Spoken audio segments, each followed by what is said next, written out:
खबर भारत से बातचीत की भीख मांगने पर पाकिस्तान के प्रधानमंत्री अपने ही देश में गिर गए। शहबाज शरीफ ने एक इंटरव्यू में कहा था कि पाकिस्तान जंग नहीं चाहता क्योंकि भारत के संग हुई 3 जंग से वो सबक सीख चुका है और उनसे हुए नुकसान का अब तक खामियाजा भुगत रहा है। शहबाज यही नहीं रुके थे बल्कि उन्होंने भारत के आगे बातचीत प्रस्ताव भी रख दिया था। My message to the Indian leadership and Prime Minister Modi is that let's sit down on the table and have serious and sincere talks. Pakistan दर दर की ठोकर खा रहा है क्योंकि उसकी सरकार के पास अपने नागरिकों को देने के लिए पेट भर अनाज तक नहीं है। वहाँ महंगाई बम ऐसा फूटा कि लोग आटे दाल के लिए सड़कों पर प्रदर्शन करने पर मजबूर हो गए, जिसकी वजह से शहबाज शरीफ भीख का कटोरा लेकर यूएई पहुंच गए और वहीं पर उन्होंने भारत से बातचीत का जिक्र कर डाला, जिसका पाकिस्तान में विरोध शुरू हो गया और पाकिस्तान में शहबाज के विरोधी इमरान की पार्टी ने उनके खिलाफ मोर्चा खोल दिया।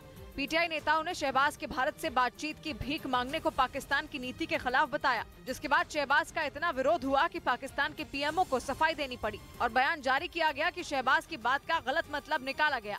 अब शहबाज शरीफ का कार्यालय लाख सफाई दे, लेकिन शहबाज शरीफ की हालत सबको पता है क्योंकि वो खुद जता चुके हैं कि उन्हें दूसरे देशों से पैसे मांगने में शर्म आती है। कोई और आता है तो आप कहते तो नहीं, लेकिन दिल के अंदर तो आप समझते होंगे ये पैसे मांगने आ गए हैं। यही नहीं, पाकिस्तान का मीडिया और वहाँ के कई रक्षा विशेषज्ञों ने उन्हें भारत से करीबी बढ़ाने का सुझाव दिया क्योंकि यूक्रेन जंग के बीच भारत ने अपनी कूटनीतिक शक्ति का सबूत दिया और रूस और अमेरिका दोनों से अच्छे रिश्ते बनाकर रखे, जिसके बाद पाकिस्तान के रक्षा विशेषज्ञों ने शहबाज शरीफ को भारत के प्रधानमंत्री से सीखने की सलाह दी।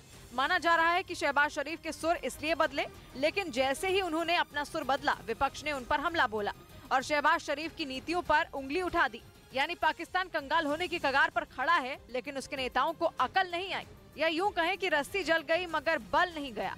इस बीच खबर है कि आईफोन बनाने वाली कंपनी एप्पल को पुर्जों की सप्लाई करने वाली कई कंपनियों को भारत में काम करने की मंजूरी मिल गई है, जिससे चीन को बड़ा झटका लगेगा। पहले ही एप्पल के फोन भारत में बनने शुरू हो चुके हैं और ऐसे में अगर पुर्जे बनाने वाली कंपनियां भी चीन छोड़कर भारत में आ गई तो भारत में नया मैन्युफैक्चरिंग हब तैयार हो सकेगा। इधर यूएन की संस्था इंटरनेशनल एटॉमिक एनर्जी एजेंसी के प्रमुख राफाल ग्रॉसी ने यूक्रेन के 2 न्यूक्लियर पावर प्लांटों का दौरा किया। यूक्रेन का आरोप है कि रूसी सेना ने जानबूझकर उसके कई शहरों पर मिसाइलों से हमला किया और कई पावर प्लांटों को तबाह कर दिया। जेलेंस्की का आरोप है कि पुतिन की सेना जानबूझकर पावर प्लांटों को निशाना बना रही है ताकि पूरे यूक्रेन में बिजली संकट खड़ा हो जाए।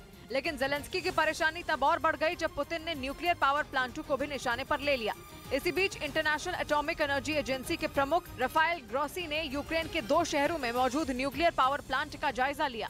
Overall, circumstance for the plant to continue to operate in spite of these difficulties imposed by the war. इससे पहले जेलेंस्की ने आरोप लगाए थे कि जापोरिजिया न्यूक्लियर पावर प्लांट के रखरखाव में उन्हें मुश्किलों का सामना करना पड़ रहा है क्योंकि वहां रूसी सेना की मिसाइलें लगातार बरस रही हैं, जिससे प्लांट के कर्मचारी अपना काम नहीं कर पा रहे।